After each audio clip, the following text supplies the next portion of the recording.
Обнимашки с диктаторами. Привет, друзья, это Владимир Милов. Спасибо, что подписались на мой канал. И мы продолжаем наши милые ламповые посиделки на карантине. Говорим о самых важных вещах, которые в эти дни происходят в России и в мире. Спасибо, что хорошо смотрите. У нас даже выросли просмотры нашей передачи. Может быть, это вот такой хороший формат, когда мы действительно рассказываем вам о самых разных сюжетах, которые в мире происходят. Мы вот сегодня поговорим о многом. Конечно, поговорим и об эпидемии коронавируса, и о реакции на нее. О такой важной теме я хотел сказать, как ковид-диссидентство. И те люди, которые продолжают отрицать серьезность этой эпидемии, или, по крайней мере, то, что с ней имеет смысл бороться вот такими жесткими карантинными мерами. Я хотел несколько слов сказать о конфликте в редакции газеты «Ведомости», потому что для меня эта газета близка. Я был там почти 10 лет в такое знаковое время колумнистом, хотя давно там не печатался.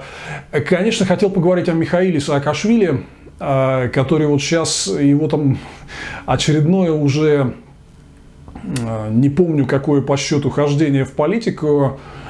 Я его на самом деле немножко знаю, бывал в Грузии, общался и с ним, и с другими грузинскими официальными лицами, конечно, следил за всем, что с Саакашвили происходило, и с грузинскими реформами. Меня очень много просили об этом поговорить, и вот мы сейчас таким шансом воспользуемся. Ну, конечно, мы продолжим наш конкурс мудаков. Давайте вот называть вещи своими именами. Я в одном из предыдущих выпусков говорил о некоторых российских губернаторах, которые прям меня выбесили, потому что они абсолютно трэш творят и демонстрируют какие-то просто какой-то верх глупости и безответственности вот в этой тяжелой ситуации с эпидемией, с кризисом. И вот говорю, давайте шлите мне инфу о своих губернаторах. Меня просто завалили. Это вот реально, все, практически 100% субъектов федерации. У нас классная география, я хочу им сказать. Вот, меня завалили информацией о том, какой придурок наш губернатор, обязательно скажите о нем. Скажем обо всех придурках, обо всем по очереди. И вот сегодня мы часть нашей передачи посвятим такому импровизированному возврату в эфир программы Why Russia Fails. Я обещал поговорить о российском здравоохранении и о том, как все-таки оно должно быть устроено. Вот мы сейчас к этой теме вернемся. Ну вот обо всем по порядку. Я хотел для начала сказать о двух важных вещах, которых упустил упомянуть в предыдущих своих эфирах. Первое – мошенники. Вот, друзья мои, сейчас я как-то видел вот эти все информации в новостях, что сейчас очень резко в связи с кризисом усилилась деятельность мошенников, которые пытаются вытягивать из людей деньги разными способами. Но вот, к сожалению, очень много вот моих там зрителей, читателей попали под это дело, тоже много мне об этом пишут. Я обязательно должен об этом сказать. Друзья, вот сейчас мошенники адски активизировались. Массой способов.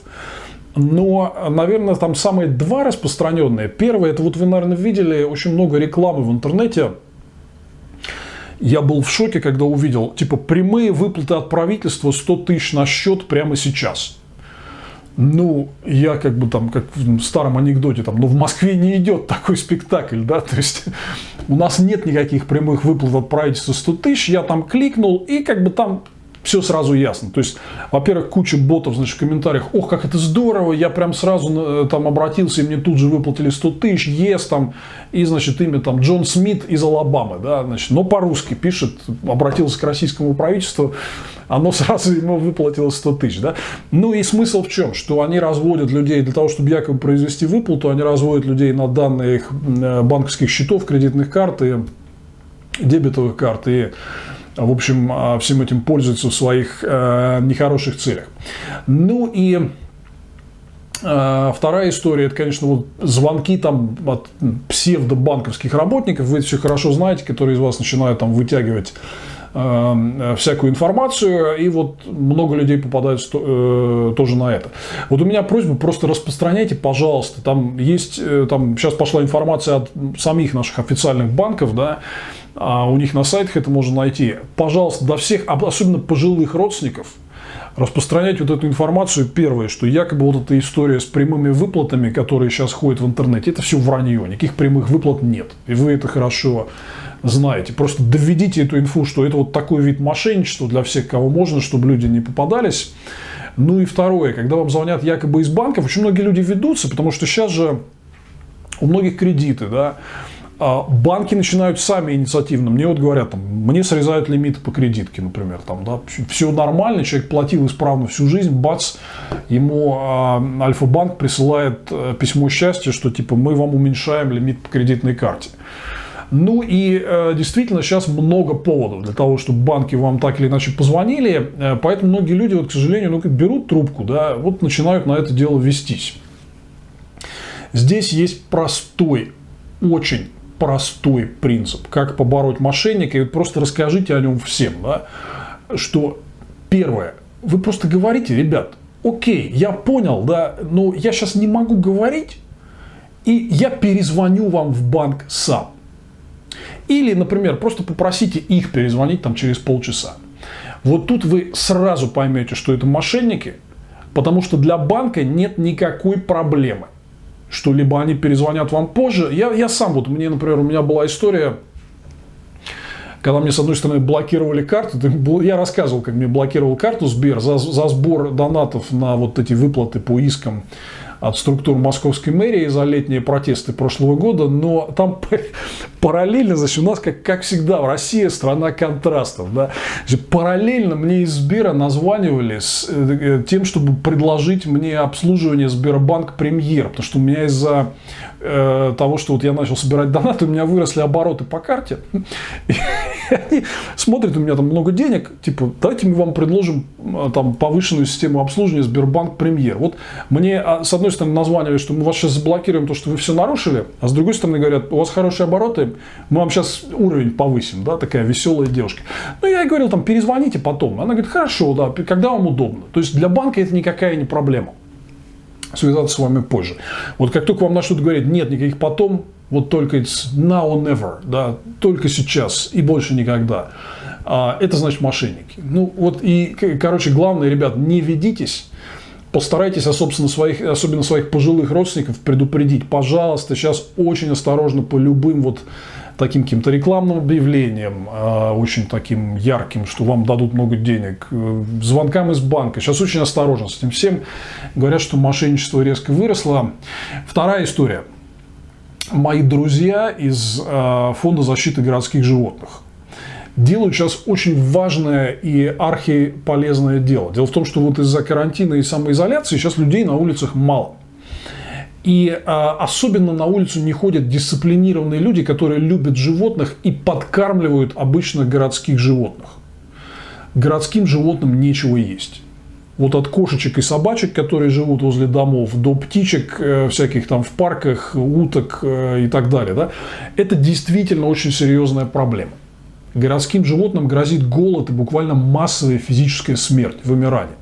Вот волонтеры из Фонда защиты городских животных, вы видите сейчас их Инстаграм, Urban Animal Fund, и адрес сайта, заходите к ним, смотрите, они вот запустили такой проект «Накорми», где они не просто объединяют сеть волонтеров, на самом деле уже по всей стране, в большом числе городов, но и они занимаются, естественно, сбором донатов на все это дело, и они очень эффективно ведут переговоры с властями. Например, парки закрыты, но они договариваются с администрациями парков, чтобы туда людей допустили и зверюшек можно было покормить. Пожалуйста, найдите время. Сейчас у вас на карантине немножко больше времени. Зайдите, помогите им. И я понимаю, что там у многих сократились доходы, возможностей нет, но хотя бы чуть-чуть, хотя бы чем-то, хотя бы если вы можете волонтером поучаствовать, помогите, пожалуйста, Фонду защиты городских животных и их проекту. Это очень важный проект. Давайте думать о наших ближних, братьях, меньших там, но я не считаю их меньшими. Наши зверюшки – это наши друзья, поэтому давайте им помогать. И вот еще раз все координаты вы видите. И этот проект уже такой, он стал публичным. Они вот РБК сегодня написала. Поэтому здесь как раз все надежно. Это очень надежные ребята, которые много лет неоценимую помощь городской фауне оказывают. Вот давайте им поможем. Ну и несколько слов я хотел сказать о том, как идет история с пандемией коронавируса в России и в мире. В России плохо. То есть вот Собянин, которого назначили главой штаба по борьбе с коронавирусом в масштабах всей страны, он вот в пятницу сделал пару таких очень серьезных алармистских заявлений, которые, на мой взгляд, вот обозначают, насколько дела тяжело обстоят. Прежде всего он сказал, что через пару недель в регионах может начать не хватать койко-мест для тяжелых больных, инфицированных вот этим коронавирусом. Да? То есть это вот ровно то, о чем мы вам говорили, наконец власти начинают это признавать. Что Москва еще, она не то что справляется, вот здесь было второе алармистское заявление Собянина, он сказал о том, что надо студентов-медиков привлекать для работы с больными, потому что медперсонала не хватает.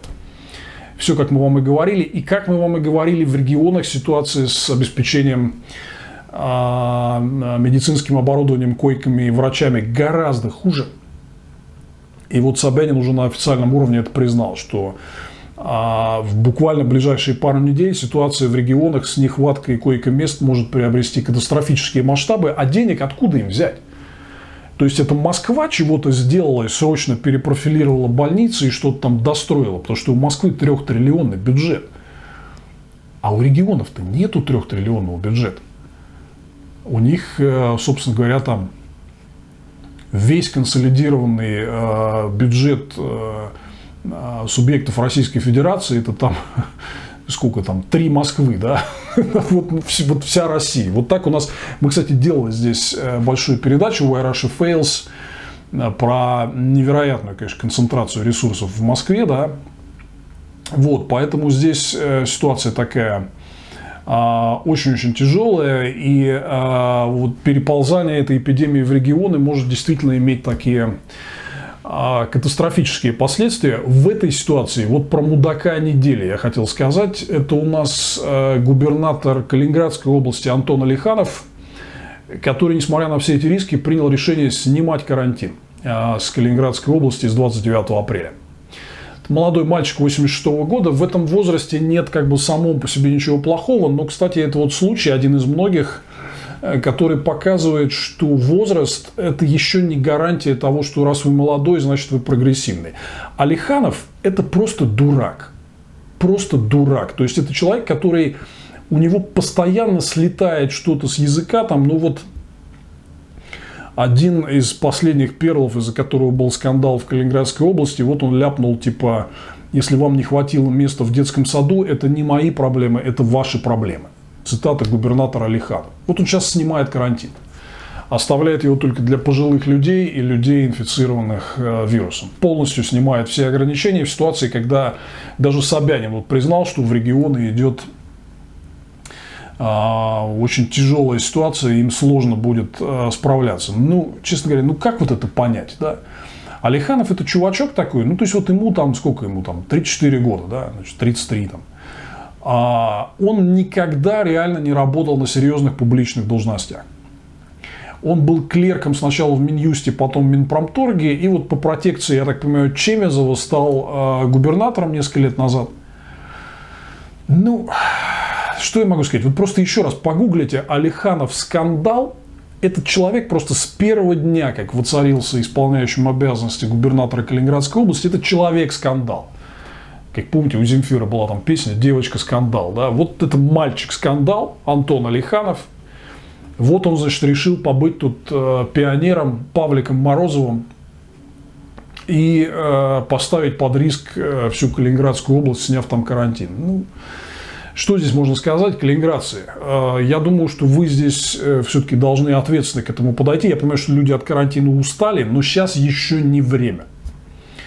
Ситуация очень тяжелая, и эта эпидемия может выйти из-под контроля. Вот свежий заголовок, кстати, прочитайте. Вот те, кто любит мне хвалить шведский опыт, а вот Швеция карантин не вводила. Вот почитайте статью в «Новой газете», как ситуация в Швеции быстро, даже не медленно, но верно, а прям быстро выходит из-под контроля.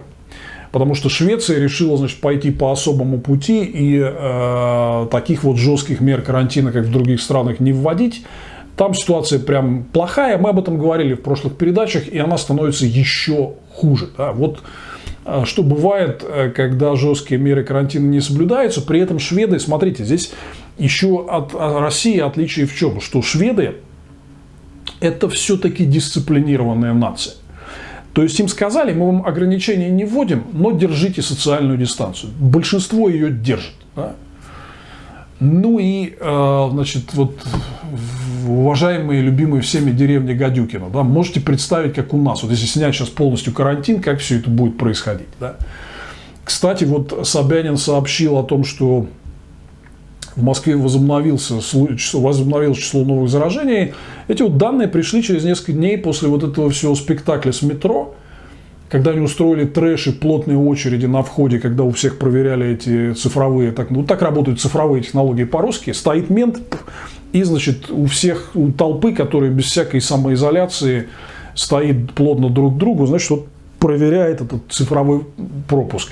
Чуть ли не печать туда резиновую, значит, сургучную ставит на этот цифровой пропуск. Это были цифровые технологии по-русски, да? Но вот совершенно очевидно, что вот эта вся история с метро, она аукается, и в Москве пошло новое увеличение числа заражений, к сожалению. Вот я хотел здесь поговорить о ковид-диссидентстве, потому что я знаю довольно много людей, таких разумных, грамотных людей, которые начинают вот тут спорить. Да? Поспорить – это хорошо. В споре, там, если не рождается истина, ну, по крайней мере, понятно, значит, вот, у чьих позиций больше аргументов и так далее. Да? Но есть такое понятие абсолютно экстремальная и очень непредсказуемая и быстро разворачивающаяся ситуация, вот как сегодня. Да? Здесь все-таки, вот есть люди, которые говорят, да, зачем было вводить такой тяжелый карантин, ну, надо было всем переболеть, карантин все равно даст больше издержек, потому что рухнет экономика там, и так далее. Ну, как мы видим, экономике тяжело, но, во-первых, она тоже адаптируется. Да? Во-вторых, есть все-таки такое понятие, которое никто не отменял, как риск-менеджмент. Это просто азы риск-менеджмента, что там нельзя садиться голой задницей на ежа. Скорее всего, вы больно уколитесь. Да? Вот я, знаете, хочу вам привести такой очень-очень интересный пример в этой связи. Вот сейчас Ельцин-центр, это центр первого президента России Бориса Николаевича Ельцина, он начал публиковать серию интервью с Борисом Николаевичем Ельциным, которые были сделаны в последние годы его жизни. Да? Как бы довольно интересные, но речь сейчас не об этом. Вот я вам даю скрин, вы можете в инстаграме Ельцин-центра найти, да. Я вот вам даю скрин, это второе интервью из этой серии, вот буквально недавно один из последних постов в Instagram TV, можете посмотреть. Там все не надо смотреть, просто посмотрите первые примерно 3 минуты, как Ельцин рассказывает о войне Великой Отечественной, он там в это время был школьником, жил на Урале, и вот он рассказывает, значит, вот такую историю. Как он залез в склад с боеприпасами, украл там гранаты, ну, гранаты, боевые гранаты, которые лежали на складе. Взял, значит, каких-то ребят, своих сообщников, куда-то их отнес и начал эту гранату раздалбывать молотком. Боевую гранату. Полностью, значит, в действии, да. И в итоге она взорвалась. И Борис Николаевич такой говорит, вот посмотрите это интервью, он говорит, как мне не оторвало голову при этом, я не знаю. Вообще, это вот, если просто исторически даже подумать, это, конечно, очень говорящая история. Но, с одной стороны, возможно, нам вот и нужен был как раз такой лидер для того, чтобы покончить с никуда не годной коммунистической системой. С другой стороны, во-первых, никогда не пытайтесь это повторить. Никогда не раздалбывайте гранату молотком. В-третьих, ребят, вот эти все ваши ковид-диссидентства и рассуждения, что да не нужен этот карантин, да надо дать всем перезаражаться, переболеть, да экономике все равно будет хуже, это вот грубейшее нарушение основ риск-менеджмента. И это примерно то же самое, что Борис Николаевич проделывал с гранатой, значит, похищенной из армейского склада, раздалбывая ее молотком. Да? Ну вот шведы сейчас в буквальном смысле слова проводят эксперимент над людьми. Есть уже масса признаков, что, ребят, пора остановиться. и карантин все-таки вводить. Да? Ущерб экономике. Я сам экономист. Лучше вас по многим даже параметрам. Вот тех людей, которые об этом рассуждают. Да? Я лучше вас представляю, какой будет ущерб экономике. Я за жесткий карантин, потому что даже вот просто когда элементарно начинает возникать ситуация экспоненциального роста количества смертей, люди массово умирают, пожилые родственники чьи-то умирают, в обществе начинается паника, и люди будут требовать еще более жестких мер и внезапных мер, к которым экономика окажется не готова, она в итоге интегрально пострадает больше. Поэтому вот такой плановый уход на достаточно жесткий карантин, поверьте мне, вот для меня это выглядит как меньше из зол в этой ситуации. Ну и в целом, еще раз, есть основы риск-менеджмента. Они говорят, что если идет что-то очень серьезное, вот посмотрите, вы сейчас на экране увидите кадры, которые показывают рост кейсов, заболевших коронавирусом в сравнении с другими пандемиями 21 века. Там эболы, значит, атипичные пневмонии и так далее. Вот я сейчас пока говорю, вы эти кадры видите, да? Ну, видно же по всем параметрам, вот как бы следующий график, который вы можете за этим увидеть, видно, что коронавирус – это не там дорожное происшествие. Это не смерть ежегодная от обычного гриппа, это что-то гораздо более серьезное к нам идет. Есть масса источников информации, которые дают нам возможность это понять. И тут вы такие приходите и говорите, да, это надо посмотреть, как это будет развиваться. Как вот на известной картинке, которую вы сейчас видите, посвященной Борису Николаевичу Ельцину, и гранате и молотку. И вот всей этой истории, которую он рассказал. Да? Вот.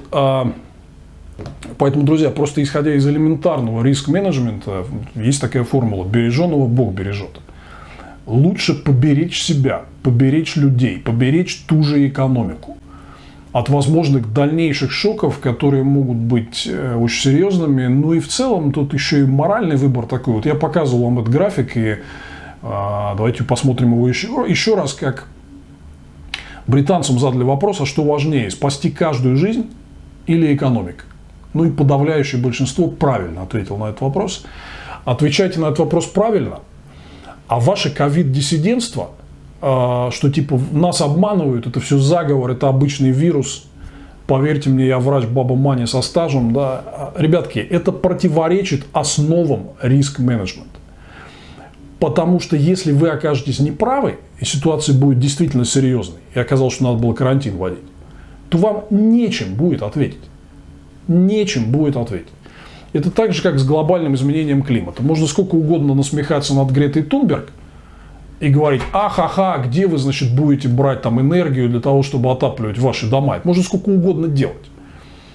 Но когда ситуация с климатом зайдет до критических каких-то отметок, будет затапливать прибрежные города, будет невероятное количество природных катаклизмов, засух, там, наводнений и так далее, когда целые острова, хорошо известные нам всем, скроются под водой, вы тогда что скажете, если окажется, что вы были неправы? Что вы нам скажете? Извините, мы были мудаки, мы ошиблись.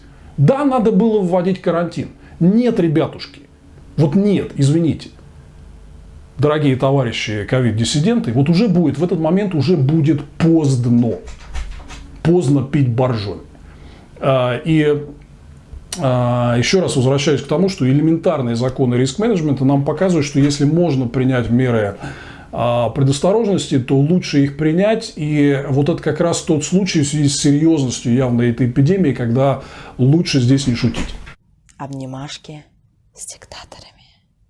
Если вы сейчас слышали какие-то посторонние шумы, то это мой пес пришел на кухню. Здорово, дорогой. Держи. Вот он категорически против того, чтобы я здесь закрывался и вел с вами здесь по ночам умные речи. Ну, просто случайно остался за дверью. Не ловить же было его там. Вот теперь мы воссоединились и продолжаем. И вот, собственно, мы основные вещи, которые я хотел озвучить о коронавирусе и ковид-диссидентстве, проговорили. Я хотел сейчас перейти на другие сюжеты и прежде всего историю с конфликтом в редакции газеты «Ведомости». Ну, там стандартный. Почему для меня это близко? Потому что, во-первых, я был колумнистом в «Ведомостях» в течение многих лет, с 2003 по 2012 годы. И, во-вторых, для меня вообще близка эта тема. Я очень много дискутировал все эти годы с журналистами о том, как все-таки правильно им вести себя вот в всей этой истории с постоянно наступавшим путинским авторитаризмом. Я не скрою, что наших журналистов очень активно критиковал все эти годы за их, на мой взгляд, исключительно половинчатую позицию, которую они занимали по отношению к власти. Да, они критически высказывались, и редакция «Ведомостей» тоже критически высказывалась.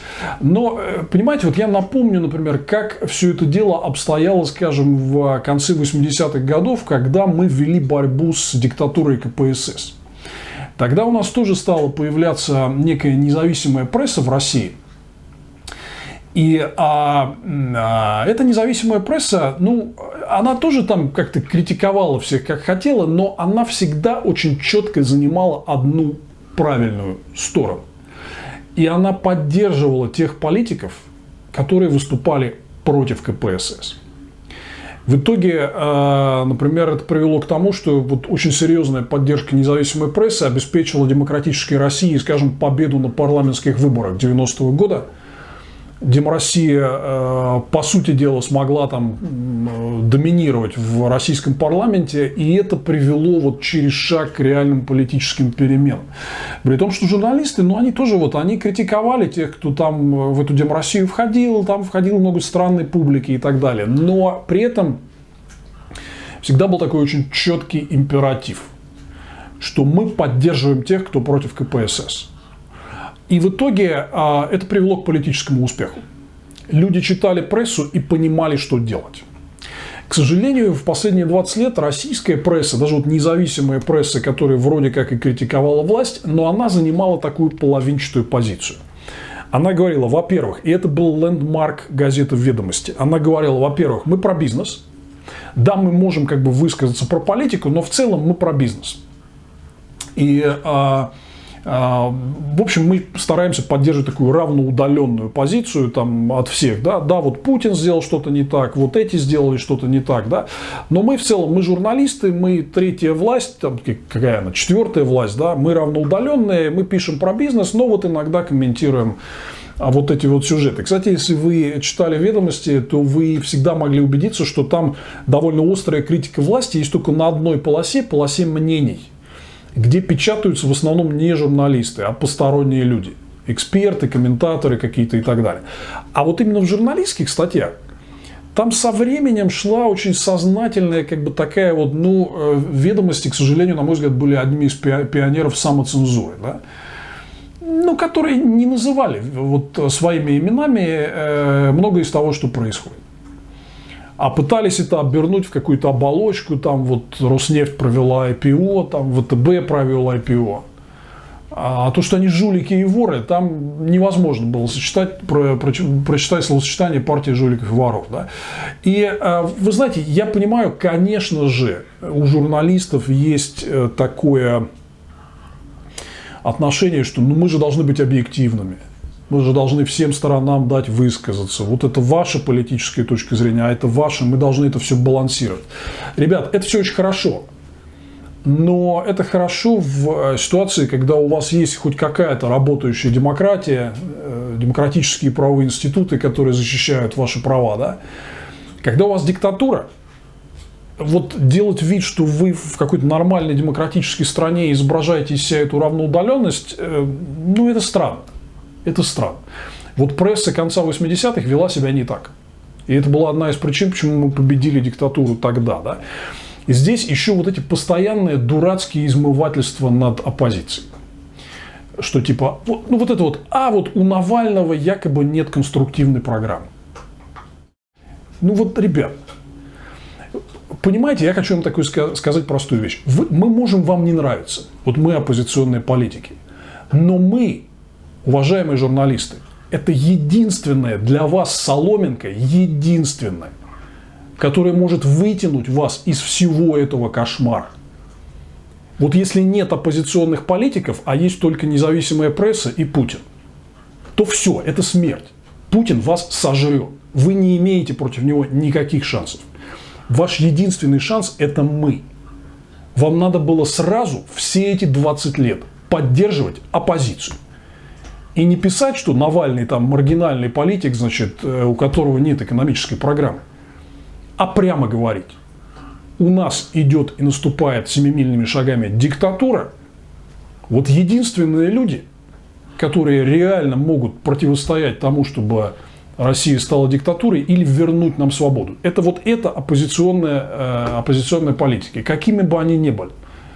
Мы поговорим о них потом. Когда мы восстановим демократию, обязуемся всех их лично откритиковать, каждого по самые помидоры. Да?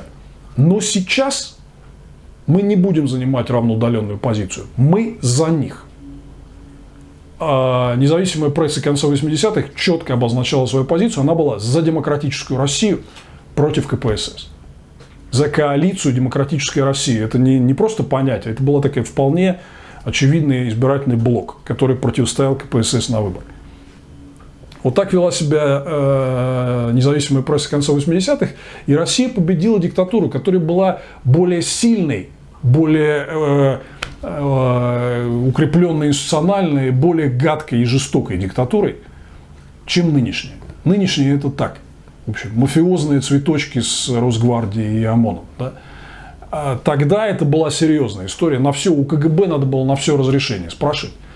Вам бы записали 2 слова неправильных в характеристику, и на всю жизнь вам писец, вы никуда не сможете устроиться.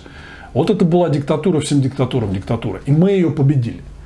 В том числе потому, что пресса четко занимала правильную политическую сторону. Она понимала, что у нас ненормальная развитая демократия, что нам надо победить диктатуру и поддерживать тех, кто в авангарде против нее борется. А не изображать вот эту вот, значит, всю такую равноудаленность из себя. Вот вас эта равноудаленность в лице нового редактора «Ведомостей» товарища Шмарова, дверь открыла Мани Шмара в рыжем парике, да, как пел товарищ Розенбаум, да, вот она, значит, вас погладит по головке по полной программе. Я это без злорадства говорю, ребят. Ну вы что, не видели, как это происходит с другими изданиями? Была нормальная газета, неважно какая, любая. «Коммерсант», «Лента.ру», там, кто угодно.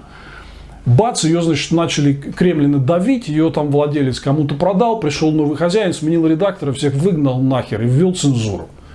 А то вы не знаете, как это происходит у нас, да? Forbes, там, РБК, ну, кто с кем только это не происходило. 581 раз мы видим всю эту историю. Да? Поэтому, друзья мои, я не пытаюсь вас в чем-то поругать. Я пытаюсь, может быть, немножко вас образумить, если вдруг, значит, вот вам захочется задуматься, а что же на самом деле произошло. Вместо того, чтобы вот новый собственник назначил редактора, который вам не нравится, а вы выбрали редактором Анфису Воронину, но собственник не хочет ее назначать. Ну как же так? Ребят, задумайтесь о том, что на самом деле происходит, и кого вам на самом деле надо поддерживать, и кто вас вытащит из этого болота. К сожалению, сами себя не сможете. При всем том, что мы очень уважаем то, что вы делаем, мы не претендуем, чтобы вы о нас хорошо писали, пожалуйста, будьте равноудаленными, но вам надо вспомнить, как ваши коллеги ввели себя в 80-е годы. И вот это очень важная история. Брать пример с этого. А то, что вот вы писали только про бизнес, а у Навального нет экономической программы, к сожалению, ваш вклад прямой есть в том, что население сегодня расфокусировано, не очень понимает, что происходит, не знает оппозицию, думает, что Путин навсегда, а вы пишете только об IPO Роснефти. Ну, в этом есть большой ваш вклад. То, что все так происходит, это не случайно. И подумайте о том, кто на самом деле может вас защитить. К сожалению, вот таких людей не очень много, но они есть.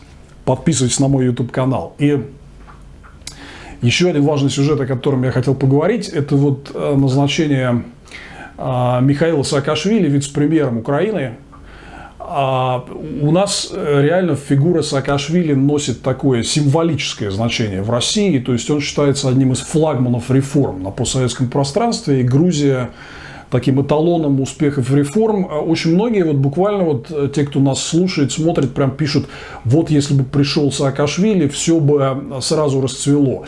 Я хотел просто как человек, который немножко понимает в этом, хотел рассказать, что я думаю и о Саакашвили, и о его реформах в Грузии, и о его возможной роли в Украине. Вот давайте немножко поговорим об этом. Во-первых, вот то, что сейчас происходит с украинским правительством, я абсолютно убежден, что история Саакашвили – это для Зеленского, для президента Зеленского чисто имиджевая история.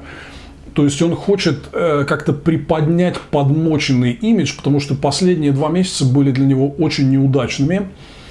Он отправил в отставку не то чтобы супер успешное, но нормальное и хорошо принимаемое международными друзьями Украины правительство Гончарука и назначил вместо него правительство черт знает кого. Выходцев из олигархических структур. Там началась кадровая чехарда, некоторые министры и месяцы не проработали, их начали быстро менять. В общем, имидж у этого нового кабинета и у Зеленского, как чувака, который инициировал всю эту перетряску, сейчас ужасный. Это дело надо как-то спасать. Ну, значит, с точки зрения политтехнологов, что надо делать? Надо найти какого-то чувака, у которого есть имидж, значит, вот такого бескомпромиссного реформатора, пользующийся там международным уважением, и вот его куда-то назначить. Но не министром финансов и, не дай бог, не премьером, а на такую типа должность, типа вице-премьер. Если что, не справится, выгоним. А если он что-то сделает хорошее, то можно будет, значит, вот поддерживать вот этот хороший реформаторский имидж там бесконечно. Да? Мне кажется, что я не вижу вот в композиции нового украинского правительства, я не вижу какой-то реальной воли делать серьезные реформы. Она скорее сильно уменьшилась по сравнению с тем, что мы видели даже в кабинете Гончарука. Я здесь говорил об этом. У нас был один большой сюжет про смену украинского правительства в нашей передаче. Но, на мой взгляд, вот при такой плохой, неудачной композиции правительства из каких-то ноунеймов, выходцев из олигархических структур, при отсутствии явной политической воли президента на реформы, что может сделать один, даже такой вот, допустим, явно настроенный на бескомпромиссные реформы вице-премьер? Понятное дело, что немного. Особенно в тяжелой такой ситуации, как украинская, когда мы знаем, что там мало кому удавалось какие-то реформы так легко продавливать. Есть парламент там с большинством фракций «Слуга народа», где, в общем, не очень понятно, что за люди. Есть откровенная такая явно олигархическая фракция. Есть вот эти все интересы олигархов за кулисами, которые, очевидно, влияют на все. Сложная украинская политика. И вот один вице-премьер здесь в поле не воин, если перефразировать старую русскую пословицу. Поэтому, если говорить о том, что из этого назначения Саакашвили выйдет, я не думаю, что много. Я думаю, что это имиджевое назначение. И в итоге без подпорки в виде реального кабинета министров, который нацелен на серьезное преобразование, это все будет, все кончится так же, как его хождение в одесские губернаторы. Это первое. И несколько слов о самом Саакашвили. Дело в том, что, с одной стороны, конечно же, это человек, который провел одну из самых ярких модернизаций на постсоветском пространстве, это бесспорно. То есть он унаследовал, когда он стал лидером Грузии в конце 2003 года, он унаследовал абсолютно разрушенную, полностью коррумпированную и ужасно неэффективную страну, бандитскую олигархическую экономику с огромным теневым сектором, с мафией, с коррупцией и так далее, да, и он сделал из Грузии нечто приличное. То есть Грузия совершила при Саакашвили серьезный модернизационный рывок. Это правда. С этим спорить не приходится. Обнимашки с диктаторами. Вместе с тем, есть несколько существенных «но». То есть, когда у нас рассказывает о каком-то фантастическом успехе грузинских реформ, то есть несколько вещей, про которые совершенно не стоит забывать. Первое – это то, что да, рывок был, но давайте посмотрим вот после всех этих лет, где мы находимся. То есть Грузия все-таки, к сожалению, я не хочу обидеть грузин, я очень хорошо к ним отношусь, очень их люблю, и действительно их страна преобразилась к лучшему, но по факту, по всем объективным критериям, она все равно продолжает находиться на уровне периферийных европейских стран. То есть, если посмотреть, что такое, например, Грузия по ВВП на душу населения, что по номинальному, что по так горячо любимому многим из вас паритету покупательной способности, Грузия находится на уровне Косово и чуть ниже Боснии и Герцеговины. Про другие более продвинутые страны тех же Западных Балкан я даже не говорю. Да? Вот что такое Грузия сегодня. При всем том, что прогресс был, но прошло вот с момента, как Саакашвили пришел к власти, прошло уже вот сколько там, 16 лет. И вот это никак нельзя объективно, по всем объективным критериям, признать каким-то рывком в светлое будущее. Да, по определенным там направлениям, борьба с коррупцией, там, реформа полиции, снижение регуляторного бремени. Да, это все было хорошо. Но в целом вот по тому, чтобы Грузия прорвалась в какое-то новое измерение по уровню и качеству жизни, нет. Нет. Это остается там неплохо, хорошо. Многие люди, вот многие сейчас из Грузии меня смотрят. А там даже по многим параметрам, наверное, лучше, чем в России, или уж точно, чем во многих местах в российской провинции. Но Грузия все-таки по уровню развития довольно отсталая периферийная европейская страна, которая далеко даже там, я не знаю, до Хорватии или Болгарии. Довольно далеко. Поэтому здесь вот говорить о том, что Саакашвили произвел какую-то революцию, да, ну, в определенной мере да. Но я всегда считал вот эти грузинские реформы немного перепроданными. То есть рывок был, но вот такого как бы супер успеха, как вы знаете, вот была такая книжка там «Почему у Грузии получилось», да? Ну как бы получилось, но не до конца. То есть это не прекрасная Грузия будущего, это что-то промежуточное, к сожалению, сильно не доведенное до конца. Я думаю, что грузины поймут, о чем я говорю. То есть там были проведены наиболее очевидные такие реформы. Но дальше вот по пути превращения в действительно развитую европейскую страну Грузия, в общем, не двинулась. Да? И здесь вторая история состоит в политическом измерении. Дело в том, что Саакашвили с течением своего президентского срока начал очень сильно меняться и под конец на самом деле превращаться в такого полуавторитарного лидера. Он человек, который всегда очень любил власть. И с ним сыграла злую шутку вот эта такая распространенная парадигма на постсоветском пространстве. Когда появляется такой лидер-реформатор, который прозападный, за движение в ЕС, за вступление в НАТО, соответственно, поссорился с Путиным. И вот он для всех начинает играть такую роль своего прозападного парня. Типа, если вы против Путина и за евроинтеграцию, то значит вы должны поддерживать меня, вот какой бы я ни был. Да? То есть я единственная альтернатива. Это вот Петр Порошенко, например, тоже любил разыгрывать такую карту. Да? То есть либо я со всеми моими недостатками и прозападный курс, либо, соответственно, значит, вы получаете разворот в сторону Путина и прощай вся евроинтеграция и так далее. Да? То есть человек как бы заострял такой вот выбор и такую персональную централизацию всей политики вокруг себя. Да? Вот у нас Борис Николаевич, например, Ельцин этим тоже грешил. У нас вся политика его периода была такая ельцин-центрична. Если вы не за меня, то вы, значит, вот против реформ. Да? К сожалению, жизнь сложнее устроена.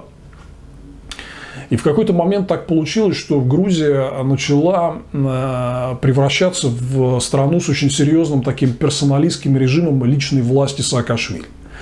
Я это не голословно говорю, но вот, например, можете посмотреть цитаты из ежегодной публикации Freedom House «Свобода в мире», Freedom in the World 2008 года, где очень четко прям сказано, посмотрите, как они Грузию даунгрейдили по уровню политических свобод. В 2008, по сути, она вернулась по уровню политических свобод нечто похожее, что было во времена Шеварднадзе.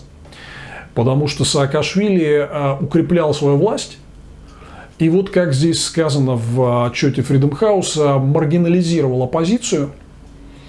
И, в общем, вот очень характерный абзац из текста Freedom House, что ухудшалась ситуация с демократией и правами человека в Казахстане, Азербайджане и России, но наиболее тяжелые, беспокойные события в 2007 происходили именно в Грузии. В связи с введением чрезвычайного положения, в связи с закрытием прессы, которая критиковала власть, и в связи с какими-то жесткими мерами против оппозиции. Это вот цитата из Freedom House. Это я ничего здесь не придумываю. И, к сожалению, это факт. Это было то, что Саакашвили под конец своего правления начал превращаться в авторитарного правителя. И я очень помню в деталях, я обсуждал это подробно с американцами. И, на мой взгляд, то, что он все-таки ушел в 2012 году, он говорит, вот, ну я же ушел, я же отдал власть Бедзини Иванишвили демократическим путем. Это все правда, но, на мой взгляд, там была очень серьезная роль американцев. Они ему сказали, и Барак Обама, и Хиллари Клинтон ему сказали: Михаил, не надо, don't mess with it, да? Не надо здесь устраивать нам очередную постсоветскую диктатуру, проведи свободные выборы.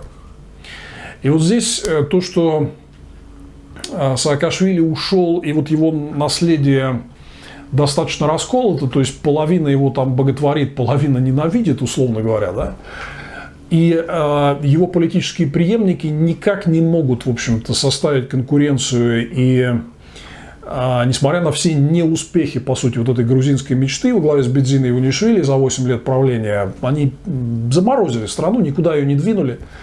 Грузия при Бедзине Иванишвили зависла, прогресса нет. Это вот, к сожалению, то, что, возможно, ждет Украину, если Зеленский так и будет продолжать вот, находиться в какой-то нерешительной позе. Но, тем не менее, должна была появиться какая-то сила, которая бросила бы вот Иванишвили некий челлендж в Грузии. Одна из причин, почему она не появляется, в таком достаточно проблемном наследии Саакашвили. Вот ему припоминают вот это зажатие демократических свобод, персональный культ личности и так далее. Ну и вот несколько слов о том, какой Саакашвили был реформатор. Я ездил туда, впервые приехал в 2006 году, выступал там на международной энергетической конференции, которую организовал офис президента вместе с Международным энергетическим агентством. У меня, кстати, где-то даже письмо с благодарностью от Саакашвили лежит в архивах за подписью, там лень было искать для вас. Да? Я тогда пообщался и с ним, и с премьером тогдашним Зурабом Нагайдели, который тоже там выступал на этом форуме. Да? Так вот, у меня сложилось впечатление следующее, что вообще, вот когда говорят там о реформе Саакашвили, это неправильная и чересчур персонифицированная история. То есть дело в том, что когда в Грузии в 2003 году случилась революция РОС, там пришла коалиция политиков к власти. И очень многие, и вот даже тогда, в 2006, мне говорили, что реально у нас таким основным мотором главных преобразований и реформ был Зураб Жвания, политический соратник Саакашвили, который стал тогда, Саакашвили стал президентом, а Жвания стал премьер-министром. И вот Жвания в 2005 году, в феврале 2005 трагически погиб. По версии официальной, он задохнулся угарным газом там, из-за неисправного газового обогревателя у себя в квартире ночью вместе со своим другом.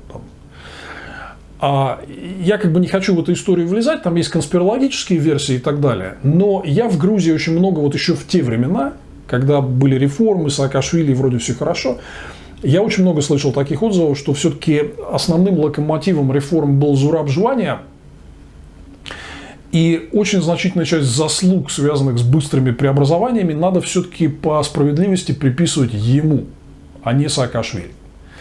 И как только Жвания умер, все это притормозилось, потому что премьером на замену Жвании Саакашвили назначил полного мудака, вот этого самого Зураба Нагайдели.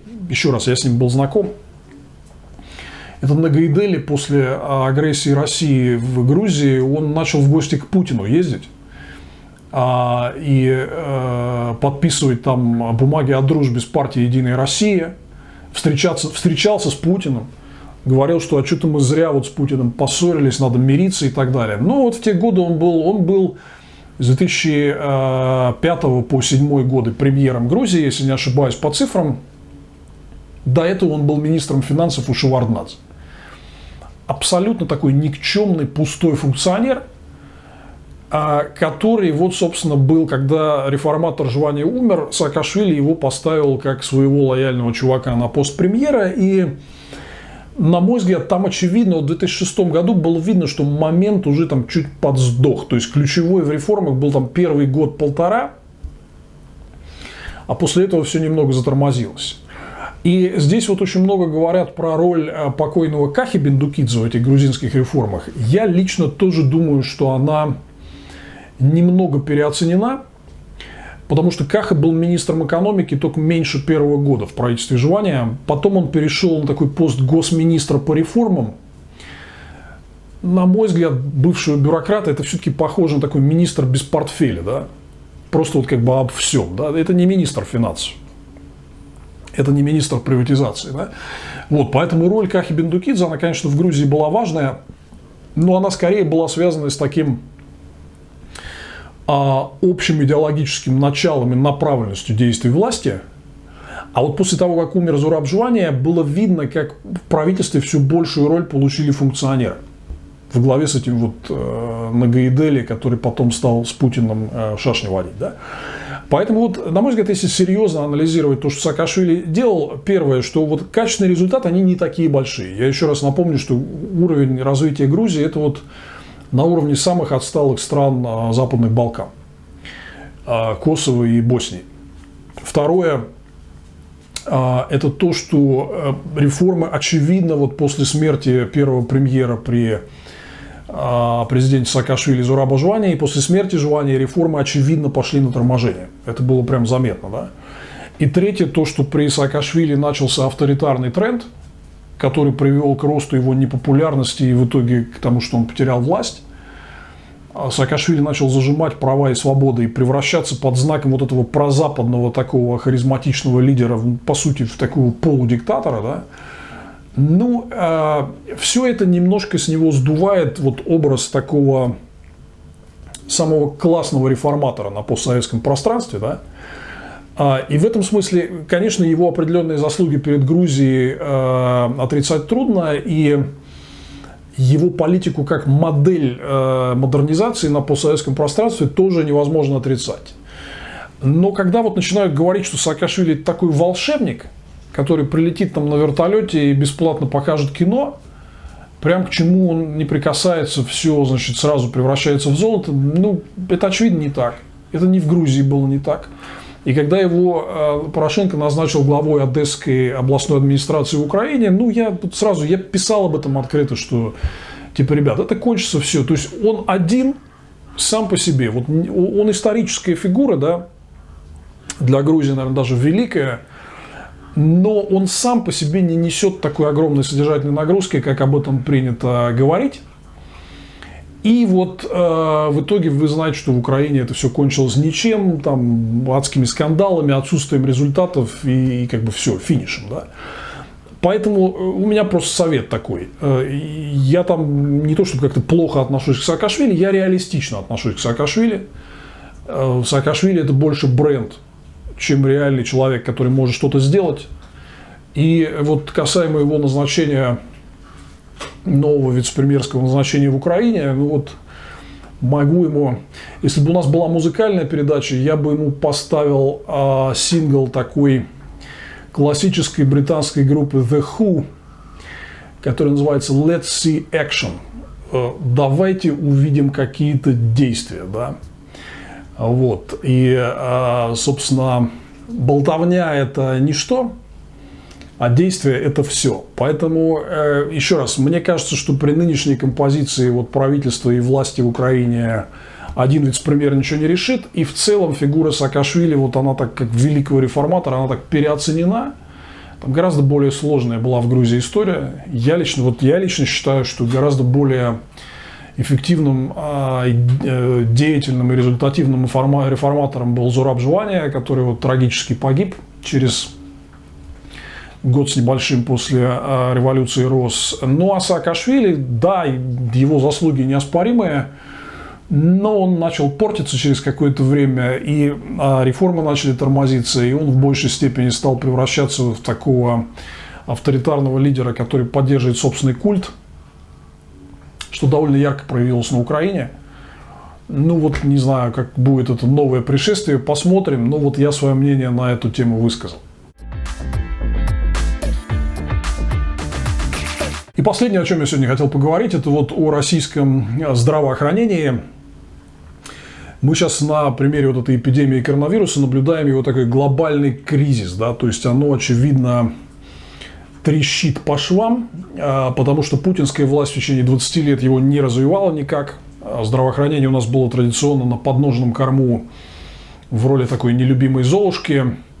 Но, тем не менее, вот пришла беда, пришла ситуация, в которой наша медицина, она находится на передовой, в общем, спасения наших граждан, защиты нашего населения от вот этой страшной эпидемии. И, конечно, здесь возникает естественный разговор, а как все-таки выстроить нашу медицинскую систему правильно, потому что она, очевидно, не работает. Вы знаете, здесь, мы вот пишем все это в домашних условиях, у меня, наверное, сейчас не будет возможности сделать для вас какую-то ультрапрофессиональную передачу, у меня здесь нет суфлера, ничего. Я вот просто говорю то, что думаю. Это первое. Более того, я политик. То есть, я человек, который настроен предлагать какие-то политические решения проблем. И, естественно, я не врач. То есть, я много что слышал, знаю об этой сфере. Но вот то, что я говорю, наверное, воспринимайте это как предложение к дискуссии о том, какие все-таки подходы к развитию российского здравоохранения нам нужны. И вот я несколько вещей хотел бы здесь сказать. Первое, что мне категорически не нравится разговор, когда вот у нас были даже митинги в России некоторое время назад против путинской и собянинской оптимизации здравоохранения и сокращения врачей, больниц. Там был такой лозунг довольно популярный: «Верните советскую медицину». Я категорически против, я от очень многих людей это слышу. Я категорически против такого подхода, потому что я вижу, что огромное число проблем в нашей медицине связано с тем, что в ней сохраняется большой запас вот этой вот советскости всей. То есть, это ориентация на какие-то бумажные результаты. Вместо того, чтобы хорошо вылечить людей и обеспечить им здоровье, это чистый совок. Это чистый совок. Это вот именно абсолютно советская медицина. Да, в советской медицине вот все хвастаются, что там любители совка, что она была бесплатная. Она была бесплатная, но она была исключительно хреновая по качеству. Вот это вот то, что врачи больше пишут, чем лечат, эти поговорки все и шутки идут из того времени. Вот эта вся ситуация бюрократического прессинга на врачей, она идет из того времени. То, что врачам более важна какая-то вот иерархическая вот эта вот своя бюрократическая вертикаль, чем реальные люди и их здоровье, это все идет оттуда. Поэтому не спешите хвалить советскую медицину, но вот несколько вещей, которые совершенно точно, на мой взгляд, надо сделать, я бы видел их следующим образом. Первое, конечно же, увеличение финансирования. Это даже не вопрос. Да? То есть, у нас адски недофинансирована система здравоохранения, и я делал передачу в ноябре 2019 года, я делал специальную передачу «Где деньги?» об экономике на Навальный Лайв, где мы с лидером профсоюза Альянс врачей Анастасией Васильевой очень подробно говорили об экономических аспектах и прежде всего о нехватке денег, которые выделяются государством на медицину. Посмотрите эту передачу, там вот такой подробный, на самом деле, разговор мы ведем. Но здесь все понятно, то есть там был просто часовой эфир на эту тему, я не буду повторяться по поводу финансовых проблем здравоохранения и то, что их надо решать. Вот обязательно пересмотрите эту передачу. Но вот второй момент, о котором я хотел сказать, это то, что первое, у нас не выстроена система лечения людей, которая основывалась бы на передовом медицинском знании. Вот погуглите, например, есть такая штука, вы легко в интернете найдете, даже в Википедии есть статья «Протоколы диагностики и лечения». Что это такое? Это когда врачебная практика накапливает лучший опыт лечения понятных болезней, диагностики, там, методов лечения и так далее, да, и все это там формируется некий файл, да, который, как в бизнесе есть такое понятие «лучшие практики». Это чисто вот из бизнеса такое выражение, да. Когда вы приходите у нас вот к врачу, и он вам там что-то пытается диагностировать, ну, это как бы не секрет, что у нас дикие проблемы с диагностикой, вам диагностируют не то, лечат вас, значит, кому что в голову пришло, вот кто что там назначил, значит, потом выясняется, что лечили не от того, не тем. Вот отсутствие вот этой вот системы лечения, основанной на передовом медицинском знании, это, на мой взгляд, одна из ключевых проблем. Вот эти протоколы диагностики и лечения нужно как можно скорее в России внедрять. Они действуют в большинстве развитых стран. То есть, когда, соответственно, врач сталкивается с какими-то симптомами, выявляет ту или иную болезнь, у него есть файл, он знает, он уже изучил, вот как и что, какие лучшие методы, какой алгоритм лечения следует применять, да? Как правильно диагностировать все это дело. Да? Вот у нас это дело просто напрочь отсутствует. У нас как бы врачи и больные предоставлены сами себе. Никакой вот реальной системы обращения к накопленному медицинскому знанию, в общем, у нас, к сожалению, нет. Вот эту штуку надо обязательно как можно быстрее внедрять. Я прям вижу, что из-за этого у нас огромные проблемы в медицине. Другая связанная с этим история, например, это медицинское образование. То есть у нас нету вот такой системы, например, как в Штатах. Есть такие MLE, Medical Licensing Exam, экзамен на медицинскую лицензию, который прям вы сдаете на конкретном пациенте, которого надо вылечить. Это даже не шутки, да, то есть вы для того, чтобы получить лицензию доктора, вы обязаны вылечить конкретного больного, да. У нас вообще отсутствует кейс-ориентированное обучение. У нас медиков учат чистой какой-то теории. Вот была публикация очень такая жесткая, но, видимо, справедливая, да, что 90% отличников, медиков, которые должны были, соответственно, уже переходить к врачебной практике, они полностью облажались на вот таком кейс-ориентированном экзамене, по примеру американского, и просто убили бы своих пациентов. Потому что не тот диагноз ставили, лечили неправильно. Вот статья там, почитайте, да. А дальше у нас в системе здравоохранения, вот, ребят, я дико извиняюсь, я буду повторять это еще и еще. У нас абсолютно никто там 90% не знает английского языка. Ну, блин. Ну, где сосредоточено современное передовое медицинское знание? В англоязычном мире. Ну, вы из совковых учебников только будете черпать все, если вы не будете знать английский. Учите английский. Для медиков это must, это правило номер 1. 90% работников здравоохранения не знают английского языка и не имеют доступа к передовым медицинским практикам, к передовому медицинскому знанию. Там преподавание доказательной медицины у нас отсутствует напрочь. Это все чистые, вот, тиражируемые десятилетия, в общем, советские медучебники, к сожалению. То есть в этом смысле я хочу сказать, как это неприятно прозвучит, да, у нас качественного здравоохранения как такового просто нет. То есть вот да, туда надо, конечно, 100% дать больше денег и прежде всего увеличить зарплаты медперсоналу, но его надо серьезно переучивать прежде всего организации процесса, работы с лучшими практиками, накопленными в рамках протоколов диагностики и лечения, кейс-ориентированному подходу и соответствующей перестройки системы медицинского образования. Она у нас просто не годится сегодня для того, чтобы реально вот растить людей, которые готовы кого-то лечить. К сожалению, это вот такая вот, я извиняюсь, там медики могут там чем-то кидаться в меня, но реально здесь ситуация катастрофическая. Да? То есть просто надо, по сути дела, отстраивать медицинскую отрасль заново. Заново. Вот у нас была еще одна передача, где деньги там 3 года назад почти с Денисом Соколовым. Вот одна из его идей состоит в том, что да, нам придется для того, чтобы построить нормальное здравоохранение, придется привлекать много медицинских экспертов из-за рубежа. Это не значит, что там потеряют работу наши врачи. Наоборот, нам надо еще больше врачей нанимать и больше им зарплату платить. Но нам нужны импортные специалисты для того, чтобы они вот внедряли у нас вот эти практики, принятые в развитых странах.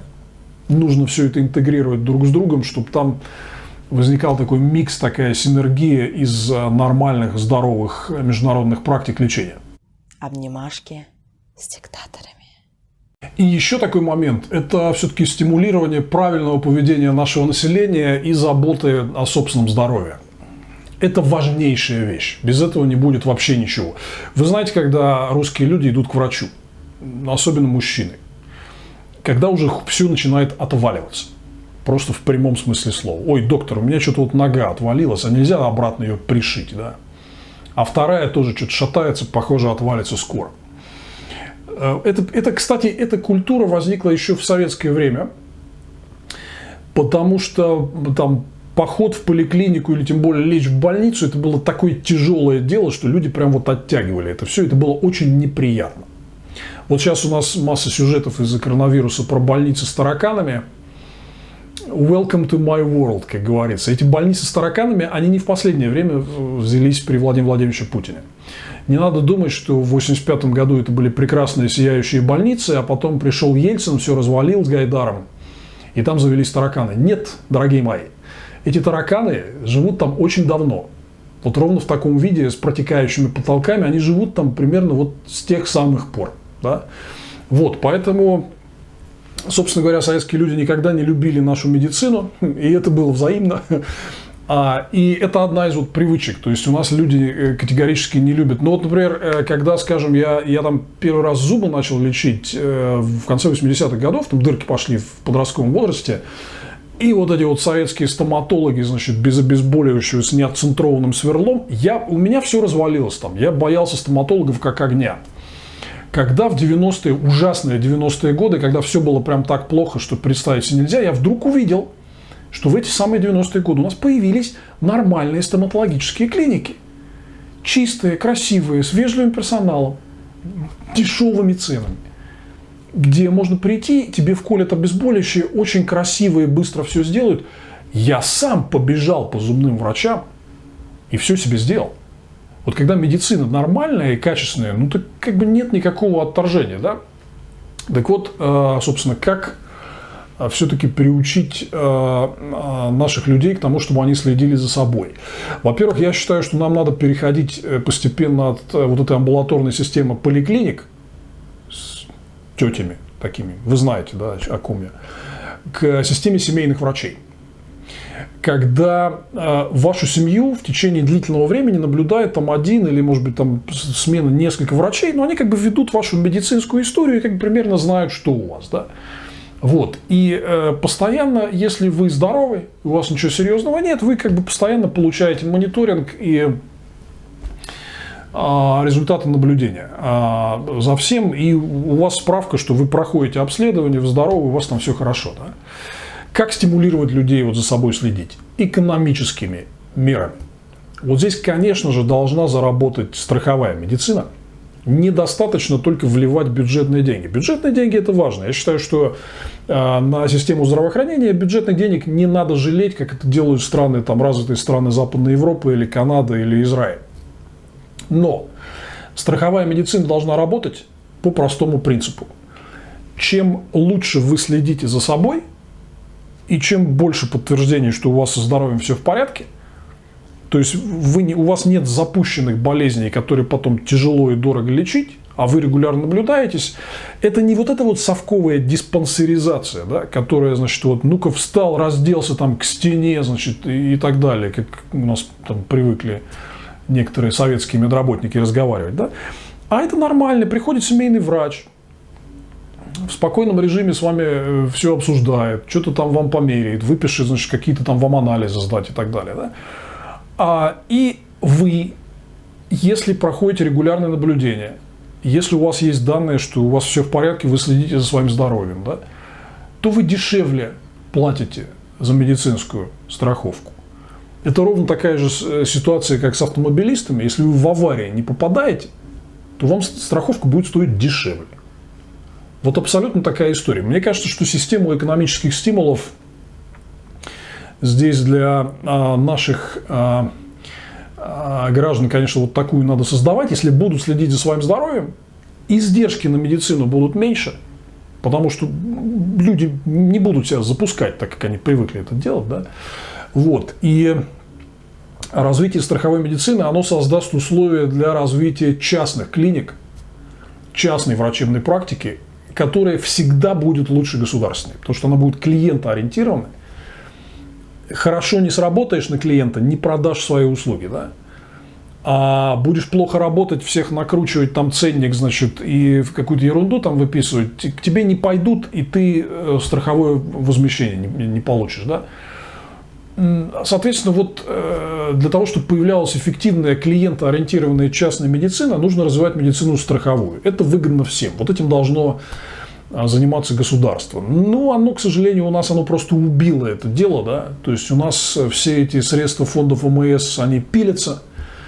Как вот мы говорили в нашей передаче «Где деньги» с Настей Васильевой, там стимулы просто обратные, там нормальным экономическим, которые должны быть, да. Вот, поэтому, конечно же, страховую медицину надо обязательно развивать. И вот еще такой момент. Экология. Я отдельно, опять же, в «Где деньги» на Навальный лайв говорил о том, насколько вообще плохая экология и вот эти грязные производства, которые у нас по всей стране доминируют, насколько вот эти зоны экологического бедствия, Красноярск, Челябинск, Кузбасс и много кого еще, насколько это тяжело все влияет на здоровье населения, с прямой вот связью с заболеваемостью, с онкологией, с врожденными патологиями. Вот эти все графики вы можете на экране видеть. Здесь, конечно, надо понимать, что то есть медицина – это все-таки как бы борьба с уже симптомами, да? А болезнь сама – это вот плохое качество жизни из-за огромного загрязнения, которое неэффективное советское промышленное наследие нам дает. Никаких стимулов очистные сооружения ставить нет. А бюджет практически никого не штрафует за загрязнение окружающей среды. Доходы бюджета от этого мизерные. То есть бизнес практически не платит за загрязнение окружающей среды. Да? Вот. И это несет прямой вклад в очень плохое здоровье населения, и в том числе серьезное увеличение расходов на медицину. Вот смотрите, я не буду перегружать этот разговор. Давайте вот на этом, наверное, завершим. Буду рад эту тему продолжить. Пишите свои комментарии, если вы медики или пациенты, или просто интересуетесь этой темой, или просто вам было интересно слушать. Пишите свои мысли и комментарии. Мы это все, как говорил наш бывший премьер Виктор Степанович Черномырдин, мы все ваши предложения соберем, как говорится, в одно место. Вот давайте, я серьезно, мы сделаем хороший разбор ваших идей, фидбэка по медицине в одной из следующих передач. Этот разговор, конечно, продолжим, ну и, у нас, возможно, длинноватый эфир получился сегодня, но я надеюсь, что было интересно. Судя по вашей обратной связи, вы внимательно все до последнего слова слушаете. Слушайте дальше внимательно, воспринимайте информацию, ловите меня на косяках, пишите, буду рад ответить. И это была программа «На карантине» с Владимиром Миловым. Спасибо, что подписались на наш канал. Подписывайтесь, если еще нет, здесь будет интересно. И обязательно донатьте нам на продакшн. Съемки эти все не бесплатные, монтаж этих видео не бесплатный.